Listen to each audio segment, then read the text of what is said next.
ठिकाणी ठेवलेला आहे, तरी सूचित करण्यात येते की पंचकृष्ण ध्यान आश्रम श्री क्षेत्र गदाना आश्रमाचा प्रथम वर्धापन दिनानिमित्त पंचावतार महापूजा आयोजित केलेली आहे 26 फेब्रुवारी रोजी। तरी आपण सर्व सद्भक्तांनी या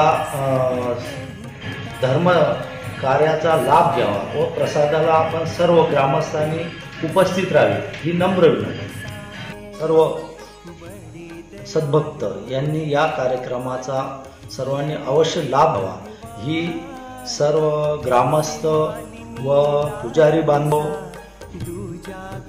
व मंदिर ट्रस्टच्या वतीने सर्वांना विनंती करण्यात येते की आपण या धार्मिक कार्याचा सर्वांनी लाभ घ्यावा ही विनंती। जाहिरात, बातम्या आणि लाईव्ह व्हिडिओसाठी संपर्क करा